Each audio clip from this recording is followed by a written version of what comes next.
5 साल की ज्योति अपनी मां ममता के साथ सोनापुर शहर में रहती थी। ज्योति के पिता रिक्शा चलाते थे। एक दिन उनके रिक्शे को एक ट्रक ने पीछे से जोर का धक्का मार दिया, जिससे ज्योति के पिता की उसी समय मौत हो गई। पिता की मौत के बाद ज्योति और उसकी मां ममता दोनों की आर्थिक हालत बहुत दयनीय हो गई थी। माँ, कुछ खाने के लिए दे दो, मुझे बहुत भूख लग रही है। ज्योति बेटी, घर में खाने के लिए कुछ नहीं है, हम दोनों काम की तलाश में बाहर चलते हैं। कहीं कुछ काम मिल जाएगा तो काम कर लेंगे और उससे जो पैसे मिलेंगे उससे हम कुछ खाने के लिए खरीद लेंगे। ठीक है माँ। भूख के मारे ज्योति की हालत खराब हो रही थी, लेकिन वो फिर भी अपनी माँ के साथ काम की तलाश में बाहर निकल पड़ती है। दोनों माँ बेटी घर से बाहर निकलकर लोगों के यहाँ काम मांगने लगती हैं। मेम साहब, कुछ काम दे दीजिए, मैं घर का सारा काम कर लूंगी, झाड़ू पोछा बर्तन सब आता है मुझे। मेरी बेटी मेरे काम में मेरा हाथ बटा देगी। अभी मेरे घर में कोई काम नहीं है, अभी तुम लोग यहाँ से जाओ, पता नहीं कहाँ कहाँ से चले आते हैं। ममता और ज्योति ने बहुत से लोगों से काम मांगा, लेकिन उन्हें किसी ने काम नहीं दिया। वो दोनों जहाँ भी जाते लोग उन्हें डांट कर भगा देते। भूख के मारे ज्योति के पेट में तेज दर्द होने लगा। तभी बाजार में चलते चलते ज्योति को एक मिठाई की दुकान पर मिठाइयाँ दिखती हैं, जिन्हें देखकर ज्योति की भूख और बढ़ जाती है। माँ, वहाँ मिठाई की दुकान पर चलो ना। ज्योति बेटी, मिठाई खरीदने के लिए हमारे पास पैसे नहीं है। माँ, मैं मिठाई खरीदने के लिए नहीं बोल रही हूँ, उस दुकान पर जाकर हम कुछ काम मांगेंगे।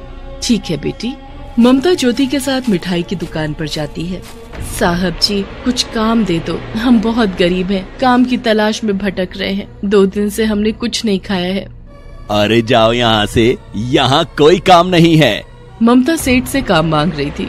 इसी बीच भूख से परेशान ज्योति ने कुछ मिठाइयाँ चुरा ली। एक मिठाई उसने अपने मुंह में डाली ही थी कि सेठ ने उसे चोरी करते हुए देख लिया।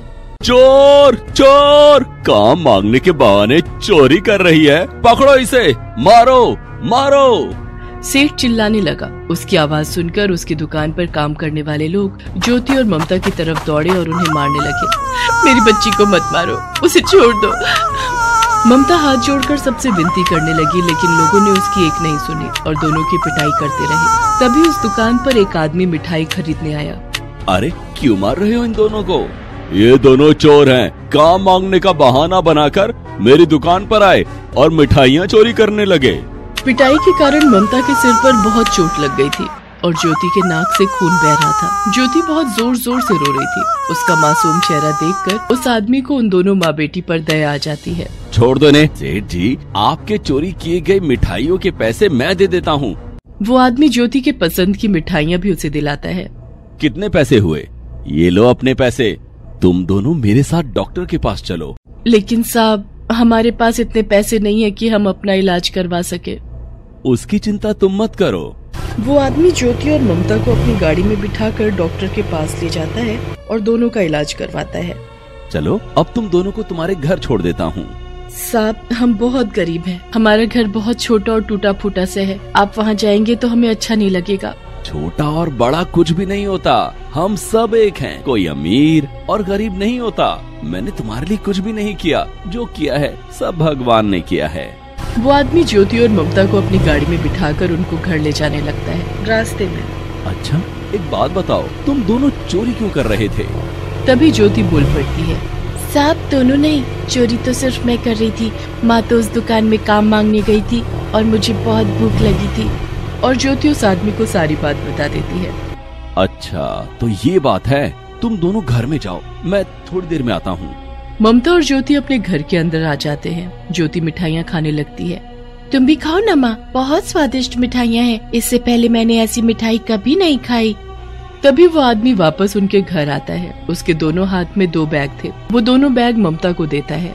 मेरा नाम रोशन है, मेरा राखी बनाने का कारोबार है। रक्षाबंधन का त्योहार आने वाला है, तुम दोनों माँ बेटी घर पर राखी बनाने का काम शुरू करो। जैसे जैसे राखियाँ बिकेंगी तुम्हें पैसे मिलते जाएंगे। उन पैसों से तुम अपना खर्च चलाना और जब तक तुम्हें पैसे नहीं मिलते तब तक के लिए मैं ये कुछ खाने का सामान लाया हूँ।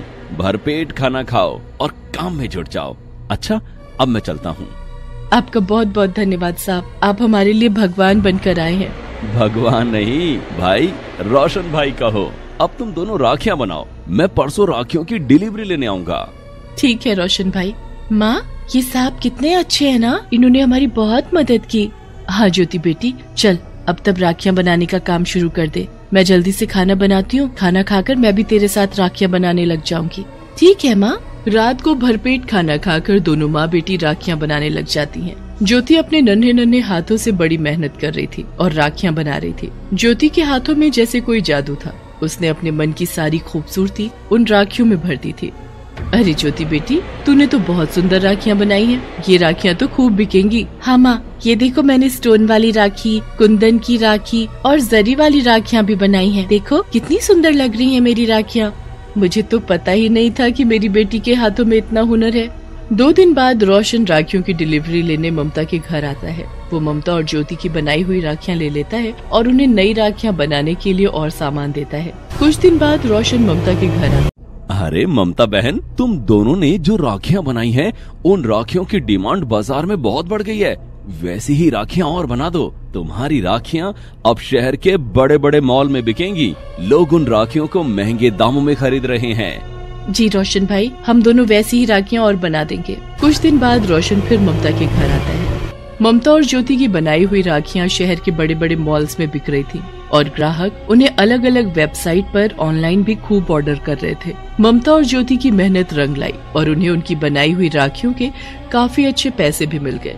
राखी से ठीक 1 दिन पहले ममता रोशन को फोन करती है। रोशन भाई, कल रक्षाबंधन का त्योहार है। मेरा कोई भाई नहीं है। आपने एक सगे भाई की तरह मेरी बहुत मदद की है। मैं अपने हाथों से बनाई राखी आपकी कलाई पर बांधना चाहती हूँ। कल आप मेरे घर आएंगे ना?